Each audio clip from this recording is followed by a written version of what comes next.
तो चलिए अब कूलॉम्स लॉ के न्यूमेरिकल्स को आगे बढ़ाते हैं और अगला सवाल देखते हैं। इसमें लिखा है, पहले पार्ट में, क्वेश्चन में दो पार्ट हैं ए और बी। पहले पार्ट में लिखा है two insulated charge copper spheres A and B have their centre separated by distance of 50 centimetre, मतलब आर दिया हुआ है, ठीक है। What is the mutual force of electrostatic repulsion, मतलब फोर्स निकालना है इलेक्ट्रोस्टैटिक फोर्स, यानी किससे निकलेगा, कूलॉम्स लॉ से निकलेगा, क्योंकि दो चार्ज के बीच लगने वाला फोर्स हमेशा किससे निकलता है, कूलॉम्स लॉ से निकलता है, ठीक है। उसके बाद दोनों स्फीयर का जो चार्ज है वो सेम है और ये इतना दिया हुआ है, और यहाँ पे लिखा हुआ है the radii of A and B. ध्यान से देखिएगा, स्टेटमेंट ठीक ही है, मतलब समझदार के लिए है और ना समझने वाले के लिए इग्नोर करने लायक है, ठीक है। लिखा हुआ है the radii of A and B are negligible compare to the distance of the separation, यानी रेडियस निग्लिजिबल है, मतलब स्फीयर बहुत छोटे छोटे हैं और छोटे छोटे स्फीयर पे चार्ज है, यानी जो चार्ज स्फीयर्स हैं उनको पॉइंट चार्ज मानना है, यानी कि ये इनडायरेक्टली कह रहा है कि कूलॉम्स लॉ लगाया जा सकता है, ठीक है। तो चलिए हम लोग सोल्यूशन पे धावा बोलते हैं, ठीक है। तो हम लोग ए पार्ट को पकड़ते हैं। इसमें लिखा है कि दो स्फीयर हैं, एक है ए और एक है बी, ठीक है। दोनों पे जो चार्ज है वो सेम है, यानी Q1 को मैं Q कह देता हूँ और Q2 को भी मैं Q कह देता हूँ, प्लस का क्योंकि चार्ज प्लस का है और Q कितना है वो हमको पता है, ठीक है। मैं चाहूँ तो अलग से लिख दे रहा हूँ यहाँ पे। Q की वैल्यू जो है वो अंडरस्टूड है 6.5 इंटू 10⁻⁷ कूलॉम, ये अंडरस्टूड है और ये प्लस में है।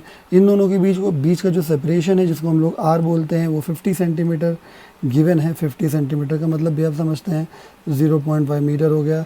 अब आगे बढ़ते हैं, एयर में बोला गया है, ठीक है, ओके। अगर एयर में बोला गया है तो ठीक है, देख लेते हैं एयर में बोला गया है, नहीं एयर में नहीं बोला गया, तो हम लोग कंसीडर कर लेंगे कि एयर में है या वैक्यूम में है, ठीक है। जब मीडियम नहीं दिया जाता है तो एयर या वैक्यूम कंसीडर कर ही लिया जाता है, ठीक है। अच्छा, उसके बाद हमसे पूछा गया फोर्स निकाला, तो ऑब्वियसली दोनों प्लस के हैं तो ये इसको रिपेल करेगा, तो ये हो गया F0 और उतने ही फोर्स से ये इसको रिपेल कर देगा, ये भी हो जाएगा कितना, F0। तो क्या लगा देंगे भाई, बाई कूलॉम्स लॉ। अब तो याद हो जाना चाहिए, दो चार्ज के बीच लगने वाला फोर्स कूलॉम्स लॉ होता है, कूलॉम्स लॉ से निकाला जाता है। कूलॉम्स लॉ होता है 1/4πε0, पहली बॉडी का चार्ज Q1, दूसरी बॉडी चार्ज Q2, बीच की डिस्टेंस का स्क्वायर R², ठीक है। इसके बाद हम लोग बात करते हैं तो F0 की वैल्यू अगर मैं Q1 Q2 जो Q प्लेस कर दूँ तो 1/4πε0 और ये Q इंटू Q हो जाएगा Q², मतलब दोनों की जगह मैंने Q रख दिया तो Q²/R²। फिलहाल मैं इसको इक्वेशन नंबर 1 मान के चल रहा हूँ क्योंकि एक काम की चीज़ है। फर्दर मैं आगे बढ़ता हूँ, FUR THER। अब हम आगे बढ़ेंगे, ठीक है। आगे बढ़ रहे हैं तो इस पेज में आ जाते हैं, ठीक है। वैल्यू रख देंगे, ठीक है, putting value, further putting values, okay. So putting values को पुट कर देंगे और सॉल्व कर लेंगे, तो F0 का जो वैल्यू आ जाएगा वो F0 का वैल्यू आ जाएगा 1.5, आंसर में लिखा हुआ है 1.5 इंटू 10⁻⁻² न्यूटन। और क्योंकि यहाँ भी वही केस है, क्योंकि हमसे ये नहीं बोला गया कि ए पे फोर्स निकालना है कि बी पे निकालना है, इस वजह से हम लोग डायरेक्शन एक अंडरस्टूड सी ले लेते हैं, ऑप्टिमम शब्द ले लेंगे, वही रिपल्सिव ले लेंगे इसको, ठीक है। तो अंडरस्टूड हो गया कि रिपल्सिव है, ठीक है। अब हम बात कर लेते हैं बी वाले पार्ट के लिए। बी वाले पार्ट में बोला गया what is the force of repulsion if each sphere is charge double two the above amount and the distance between them is halved. समझ गए, मतलब डिस्टेंस को पहले से कर दिया गया है आधा, यानी ये डिस्टेंस पहले से हो गई है R' जो कि है R/2 के इक्वल, और ये जो A और B स्फीयर्स थे इसमें जो नया चार्ज है Q1' वो चार्ज डबल कर दिया गया, यानी 2Q हो गया है, और ये जो 2 वाला चार्ज था वो भी 2Q हो गया है। हाँ, मीडियम में कोई चेंजमेंट नहीं, मीडियम के बारे में कोई बातचीत नहीं, तो ऑब्वियसली फोर्स भी अब पहले से बदल जाएगा और पहले से ज़्यादा हो जाएगा, क्योंकि पास भी आ गए और चार्ज भी बहुत ज़्यादा हो गया। तो F0' मान लेते हैं, तो F0' नया फोर्स हो गया, तो बाई कूलॉम्स लॉ।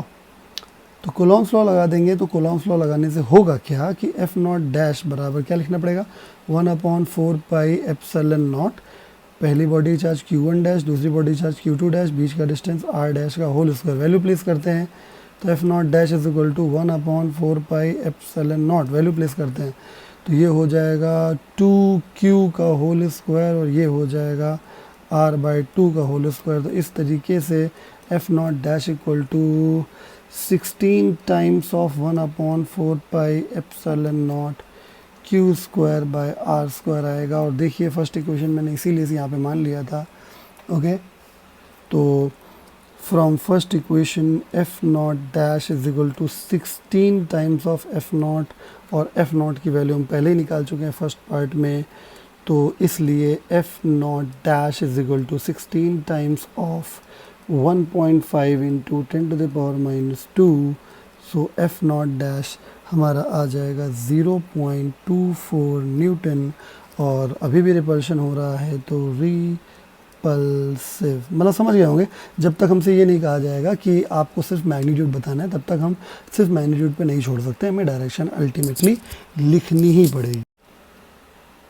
हाँ भाई, तो हमारा अगला जो सवाल है इसमें क्या है कि पीछे वाला क्वेश्चन जो हम लोग ऑलरेडी अभी किए हैं, उस वाले क्वेश्चन में क्या किया गया, मान लिया जाए कि ए और बी का साइज़ बराबर है, और तीसरे स्फीयर से third sphere of same size but uncharged is brought in contact with the first and then brought in contact with the second and finally remove from both, then find the new force of repulsion between A and B.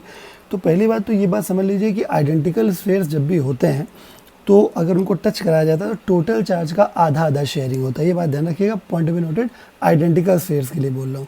मतलब अगर इस question के हिसाब से मैं काम करूँ तो अगर ये मान लीजिए ये था मेरा स्फीयर ए और ये था मेरा स्फीयर बी, और ए वाले में जो चार्ज था वो था Q, और यानी जो Q1 था वो Q था और जो Q2 था वो भी Q था। अब हुआ ये है कि हमने एक जो मतलब डिस्टेंस बीच का क्या है वो R है, वही पुराना वाला R, ठीक है ना। उन्होंने कहा कि एक स्फीयर को हमने इसमें टच करा दिया, तो अब जो आपने यहाँ पे स्फीयर लेके आए थर्ड वाला सी वाला स्फीयर, उसमें तो कोई चार्ज है नहीं, लेकिन जब इसको टच करा के अलग अलग हटाएंगे तो आप अगले स्टेप पे देखिएगा, अगले स्टेप पे आप देखिए तो नया चार्ज जो हो गया है वो Q1 डैश हो गया है, जो कि कितना बचेगा Q/2। कैसे भाई, इसमें चार्ज था Q, उसमें था 0, टोटल का आधा, तो आधा कितना हो गया Q/2, यानी इस पे Q/2 आया और C पे भी Q/2 आया, शेयर हुआ ना आधा आधा, ठीक है। अब क्या है कि जो आपका B वाला स्फीयर था जो कि already Q2 equal to Q charge लेके बैठे था, तो ये वाला C वाला स्फीयर जो यहाँ से आया है अभी मुंह मारते हुए, ठीक है, तो इसके पास अब जो नया चार्ज है Q3 डैश वो कितना है Q/2, इतना चार्ज है। तो अब बताइए शेयरिंग कितने कितने का हो जाएगा, टोटल के आधे आधे का। मतलब ये है कि अगले स्टेप में मतलब डिस्टेंस अब भी वही है R, उसमें कोई छेड़छाड़ नहीं हुआ है, ठीक है। अगले स्टेप में आप आ जाइए, ये इधर से आया, अब ये इधर चला जा रहा है।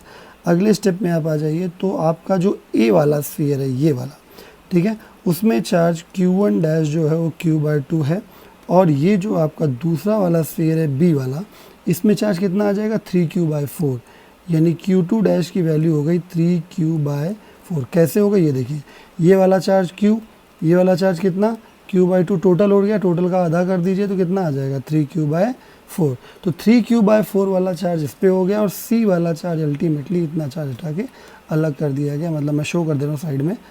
तो Q3 डबल डैश जो आ गया है 3Q/4 है, और क्वेश्चन के अकॉर्डिंग इसको रिमूव कर दिया गया है, रिमूव्ड, ठीक है। डिस्टेंस इन दोनों के बीच में अब भी कितनी है R है, तो उन्होंने अब पूछा है कि अब बताओ फोर्स कितना होगा। तो माय डियर मीडियम में तो कोई चेंजमेंट हुआ नहीं, पहले भी मीडियम एयर था, अब भी मीडियम एयर ही रहेगा, ठीक है। तो अब इन दोनों ये दोनों एक दूसरे को क्या करेंगे, रिपेल करेंगे। तो मान लेते हैं F0 डबल डैश हो गया, F0 डबल डैश, क्योंकि प्रीवियस क्वेश्चन के सारा डेटा लेना है तो हम वहीं से लेंगे। तो बाय कूलॉम्स लॉ के according F0 double dash equal to कितना हो जाएगा 1/4 pi epsilon not Q1 dash into Q2 dash upon R का स्क्वायर। तो F0 डबल डैश जब हम लगाएंगे तो यहाँ पे आ जाएगा 1/4 pi epsilon not, Q1 dash की वैल्यू Q/2 और Q2 डैश की वैल्यू 3Q/4, और बीच का डिस्टेंस R का स्क्वायर। तो सॉल्व कर लेंगे तो F0 double dash is equal to जो आएगा वो 3/8 times of 1/4 pi epsilon not Q² by R² था, और इसकी वैल्यू आप देख ही रहे, ये क्या था, ये F0 था, प्रीवियस क्वेश्चन में, तो ये इसका मतलब ये हुआ कि F not double dash equal to 3/8 times of F not, 3/8 times of F not. And F not की वैल्यू भी हम निकाल चुके थे प्रीवियस क्वेश्चन में। प्रीवियस क्वेश्चन में एफ नॉट की वैल्यू 1.5, 3/8 ये हो गया, इसकी वैल्यू 1.5 इंटू 10⁻⁻² था। तो इसको सॉल्व कर लेंगे तो F not double dash is equal to हमारा आ जाएगा 5.7 इंटू 10⁻³ न्यूटन। न्यूटन कैसा? रिपल्सिव, ठीक है, ओके। क्योंकि रिपेल करेगा।